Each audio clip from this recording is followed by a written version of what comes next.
Western, but who are the hottest players on the market? Joining us right now is former NFL star and the CEO of the Brewer Group, Jack Brewer, is with us this morning. And Jack, it's good to see you. Great to so be back. The top free agents that the teams are keeping a close eye on right now, who are they? Well, I mean, everyone knows that Adrian Peterson's on the market, and so way to go for the Vikings, right straight to the Vikings. I mean, he may be the best running back ever, but no, I hope he actually lands right here in New York for the Giants. But this is an interesting free agency period. You know, this year the salary cap rose over $12 million to about $167 million across the board each year for the team. So that's a big number. You also have teams like right here in New York, Darrelle Revis was let go, so he's on the market now. Brandon Marshall. You also have Jamal Charles from the Kansas City Chiefs, who's also a free agent this year. So it'll be interesting. These guys won't get the large salaries that they're used to, just because they're getting older, most of them. So you'll be able to go in and probably pay them $3 or $4 million to come in and play this year. Oh, that's it. That's all.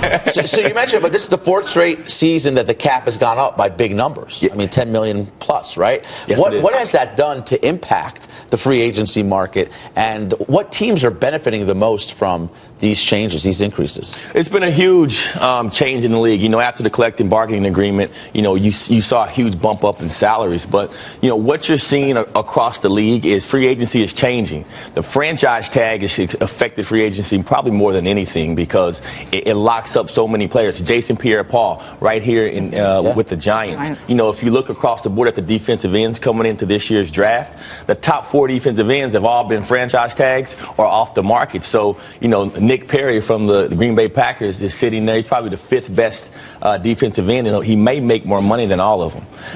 So free agency is unique because there's not a big pool of players out there.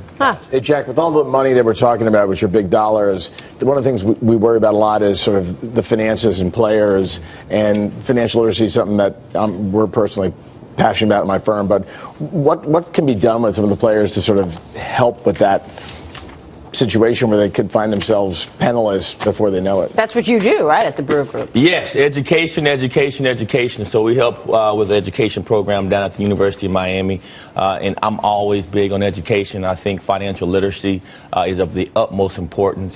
I'm pushing so many players to try to get their MBAs right now. You know, it's very difficult, just like winning the lottery. During the season, getting their MBAs? Yes, you know, you can take some online classes, but, you know, it's a huge education gap. These guys put so much time and effort into football. I did it the same way, that you really don't get an opportunity to spend on your schoolwork. So it's really important that you take your off season and try to go to school, whether it's an entrepreneurship program, whether you're just going to learn a trade. You have to keep your mind going off of things outside of football in order to protect your wealth. That's really good advice. Let me ask you about the soccer new policy here, because now all of a sudden soccer says, okay, new policy when it comes to the national anthem. It states, quote, all persons representing a federation national team shall stand respectfully during the playing of national anthems at any event in which the federation is represented. Now, of course, this decision is coming on the heels of Megan Rapinoe kneeling during the anthem back in September after Colin Kaepernick began his controversial protest. Too bad they didn't have this before Colin Kaepernick started all that trouble. What do you think about it? You know, Maria, it's about time. If you take the pledge to play for a national team, you should honor that country.